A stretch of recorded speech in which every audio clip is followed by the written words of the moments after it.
எல்லோருக்கும் வணக்கம். இந்த பதிவு ரொம்ப முக்கியமானது, முழுசாக கேளுங்க.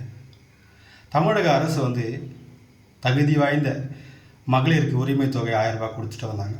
இந்த தேர்தல் நேரத்துக்கு முன்னாடி 5000 ரூபாய் கொண்டு போட்டு, இப்போ திமுக அவங்களுடைய தேர்தல் பிரச்சாரத்தில் நாங்கள் 5000 ரூபாய் கொடுத்தோம், நாங்கள் மகளிருக்கு ஊக்கத்தொகை 1000 ரூபாய் கொடுத்தோம் அப்படின்னு சொல்லி பிரச்சாரம் பண்ணுறாங்க. அதை பார்த்துட்டு எடப்பாடி அவங்க நாங்கள் ஆட்சிக்கு வந்துட்டால் நாங்கள் 2000 ரூபாய் கொடுப்போம் அப்படின்னு சொல்கிறாங்க. டிவிக்கு தளபதி விஜய் அவர்கள் நாங்கள் ஆட்சிக்கு வந்துட்டால் நாங்கள் 2500 கொடுப்போம் அப்படின்னு தேர்தல் அறிக்கை விட்டுறாங்க. இப்போது முதலேருந்து வருவோம். இப்போது திமுக சொல்கிறாங்க, இந்த ஸ்கீமை முதல்ல ஸ்டாலின் ஐயா தான் கொண்டு வந்தார், அது கொண்டு வரும்போது அதெல்லாம் சாத்தியம் இல்லைன்னு சொல்லிட்டு விமர்சனம் பண்ணாங்க. இன்றைக்கி எங்களை பார்த்து காப்பி அடிக்கிறாங்க அப்படின்னு பெருமையாக மறுத்தட்டிக்கிறாங்க. அதே மாதிரி இந்த 2000, 2000, 3000 அந்த மாதிரி இலவசத்தை கொடுக்குறதுல மக்களுக்கு என்ன பயன் இருக்குது? இலவசம் எதில் கொடுக்கணும்னா ஒரு கல்வியில் கொடுக்கலாம். ஏன்னா இன்றைக்கி தன்னுடைய பிள்ளைக்கு நல்ல எஜுகேஷன் கிடைக்கணும்னு ப்ரைவேட்டை நோக்கி எல்லா பெற்றவங்களும் போகிறாங்கன்னா அது காரணம் தரமான கல்வி கவர்மெண்ட்டில் இல்லைன்றது தான் போகிறாங்க. ரெண்டாவது, மருத்துவத்தில் நம்ம இலவசம் கொடுக்கலாம், தப்பே கிடையாது. ஒரு சில விஷயங்கள்லாம் பாராட்டி தான் ஆகணும். இப்போ உதாரணத்துக்கு மருத்துவ காப்பீட்டு திட்டம், கலைஞர் காப்பீட்டு திட்டம், அம்மா காப்பீட்டு திட்டம், இதெல்லாம் உன்னதமானது, வரவேற்கத்தக்கது. ஏன்னா உடம்புல ஒரு பிரச்சனை இருக்குது, அது ஆப்ரேஷன் பண்ணோம், பல லட்சம் செலவாகுனா காசு இல்லைன்னா அவன் செத்தே போயிடுவான்.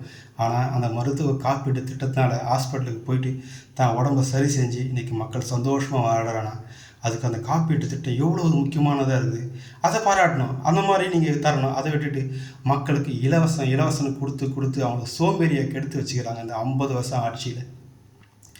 உதாரணம் ஒன்று சொல்கிறேன் பாருங்க. அண்ணாவே அவர் ஆட்சிக்கு வரதுக்கு முன்னாடி ஒரு இலவசம் தான் தரேன்னு சொல்லி அறிவிச்சாராம். என்னென்னா, நான் ஆட்சிக்கு வந்துட்டால் ரேஷன் அட்டைதாரர்களுக்கு 1 படி அரிசி இலவசம் தரான். அவரால் ஆட்சிக்கு நிதி நெருக்கடினால் அவரால் தர முடியலையாம்.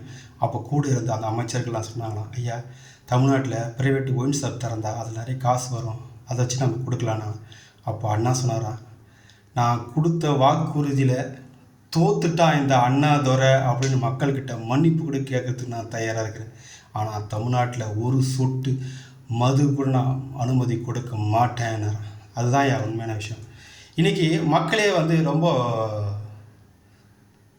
கெட்டு போயிருக்காங்க. எப்படின்னா, யார் நான் எந்த இலவசமே கொடுக்க மாட்டேன், நான் நெல்லாட்சி கொடுப்பேன் அப்படின்னு சொன்னால் கண்டிப்பாக அவனுக்கு ஓட்டு போட மாட்டாங்க. அப்போது யார் இலவசம் தராங்க, அதுலேயும் அதிகமாக யார் இலவசம் தராங்களோ அவங்களுக்கு தான் ஓட்டு போடுற மனப்பான்மைக்கு ஒரு சில மக்கள் மாறி இருக்காங்க. அது உண்மை தான். அப்போது இலவசத்தை அவங்களுக்கு கொடுக்க விருப்பம் இருக்குதோ இல்லையோ அறிவிச்சு தான் ஆகன்ற ஒரு கட்டாயத்தில் தான் எல்லா கட்சிக்காரங்களும் இருக்கிறாங்க. அவங்க எல்லாருக்குமே ஒரே ஒரு வேண்டுகோள் வைக்கிறேன், நீங்கள் எவ்வளோ வேணால் நான் இலவசம் அது தரேன் இது தரேன் அப்படின்னு நீங்கள் இலவசத்தை அள்ளி வாரி விடுங்க. நீங்கள் ஆட்சிக்கு வந்துட்டால் இந்த இலவசத்தெல்லாம் எங்கேருந்து தரோம்? இதுக்கெல்லாம் நமக்கு சோர்ஸ் வருமானம் எங்கேருந்து வருது? தமிழ்நாட்டுக்கே வருமானம் இந்த ஒயின் ஷாப் தான்.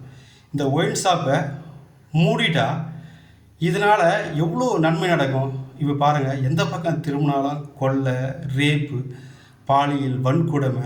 2.5 வயசு குழந்தையா, பச்சை குழந்தை, அதை ரேப் பண்ணி கொலை பண்ணுறான். 14 வயசு குழந்தை, அதை கஞ்சா குடிச்சிட்டு ரேப் பண்ணி கழுத்தில் காலை வச்சு மிதித்து கொள்கிறான்.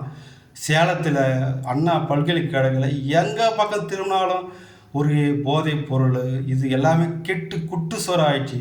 நீங்கள் பெற்றவங்க தன்னுடைய பிள்ளைகளை ஸ்கூலுக்கோ வெளியில் அனுப்புறதுக்கோ பயப்படுறாங்க. அடி வயிற்றில் நெருப்பு கட்டினே இருக்காது. நம்ம நாட்டில் தான் வாழறோமா இல்லை காட்டில் தான் வாழறோமான்றது சந்தேகமாகுது. ஒரு மான் தான் சிங்கம், கரடி, புலி, சிறுத்தைக்கெல்லாம் பயந்து காட்டில் வாழும். ஏன் சில இடங்களுக்கு இரையாயிடும் அதுங்களுக்கு. அந்த மாதிரி பச்சை இளம் குழந்தைகள்லாம் இந்த காம கொடூர பிசாசு நாய்களுக்கெல்லாம் இரையாகிட்டு இருக்குது. காரணம் இந்த ஒயின் ஷாப்பு, இந்த மது, போதை, இந்த கஞ்சா, இந்த கலாச்சாரம் தான். இதை ஒழிக்கணும். நம்ம பீகார், மணிப்பூர், ஒரிசா தான் வளராத நாடுன்னு. அன்றைக்கி கலாச்சாரத்தில் ரொம்ப கெட்டு குட்டுசோராக தமிழ்நாடு போயிட்டுருக்கு. அதனால் நீங்கள் என்ன வேணால் வாக்குறுதி கொடுங்க ஐயா, இந்த தமிழக கட்சியில் இருக்கிறவங்க. நீங்கள் ஆட்சிக்கு அது ஸ்டாலினாக இருக்கலாம், எடப்பாடியாக இருக்கலாம், இல்லை விஜயாக இருக்கலாம். நீங்கள் ஆட்சிக்கு நான் என்னென்ன இலவசம் கொடுக்குறனோ சொன்னனோ அது எல்லாமே நான் கொடுக்க தவறிட்டேன், என்னை மன்னிச்சிடுங்க. ஆனால் அதுக்கு பதிலாக நான் நிரந்தரமாக அந்த ஒயின் ஷாப்பை மூடுறேன், அதில் வர வருமானத்தை வச்சு தானே நான் இந்த இலவசம் கொடுக்குறேன். உங்களுக்கு இலவசமாக இல்லை, அதுக்கு பதிலாக ஒயிட் ஷாப்பை மூடுறேன் அப்படின்னு சொல்லி பாருங்கள். உண்மையிலே நீங்கள் தான் உண்மையான தலைவன், நிரந்தர ஒரு முதல்வர். அதை செஞ்சினா ரொம்ப ரொம்ப மக்கள் சந்தோஷப்படுவாங்க, நாடு நல்லாயிருக்கும். நன்றி.